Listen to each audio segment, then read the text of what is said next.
पुण्यात पुढच्या आणखी एक महत्त्वाच्या बातमीकडे. वाशिममध्ये 5 लाख रुपयांचा गुटखा जप्त करण्यात आलाय. गुटखा माफिया विजय तापडियावर गुन्हा दाखल करण्यात आलेला आहे, तर माफियाविरुद्ध मकोका अंतर्गत कारवाई करण्यात आली.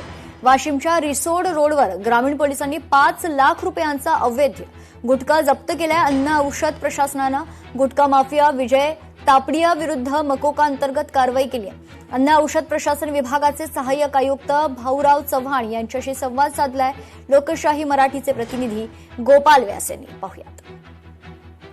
आपल्यासोबत स्वतः बोलण्यासाठी अन्न औषध प्रशासन विभागाचे सहाय्यक आयुक्त भाऊराव चव्हाण आहेत. त्यांच्याकडून सुद्धा आपण जाणून घेऊया. सर, काय सांगाल?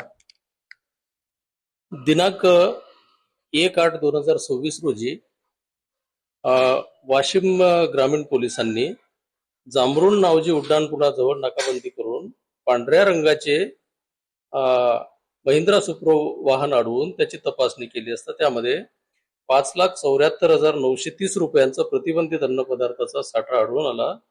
त्यामध्ये पुढील कारवाईसाठी अन्न औषध प्रशासन वाशिम कार्यालयाचे अन्न सुरक्षा अधिकारी श्री विश्वास राठोड यांनी जाऊन सदर ठिकाणी तपासणी केली आणि सदर वाहन व प्रतिबंधित साठा ज्या वाहन चालकाकडून जप्त करण्यात आला त्याच्या विरुद्ध, तसेच वाहन चालकाने ज्यांचं नाव उघड केलं ते विजय तापडिया यांच्या नावाने वाशिम ग्रामीण पोलीस स्टेशनला फिर्याद दाखल केलेली आहे. तसेच सदर व्यक्ती विजय तापडिया यांच्या विरुद्ध यापूर्वी सुद्धा गुन्हा दाखल असल्यामुळे मकोकाची कारवाई प्रस्तावित केलेली आहे. या ठिकाणी पाहिलं तर गुटखा माफिया विजय तापडिया यांच्यावर मकोका कारवाई अंतर्गत कारवाई होणार असल्याचं सहाय्यक आयुक्त चव्हाण यांनी सांगितलं आहे. गोपाल व्यास, लोकशाही मराठी, वाशिम.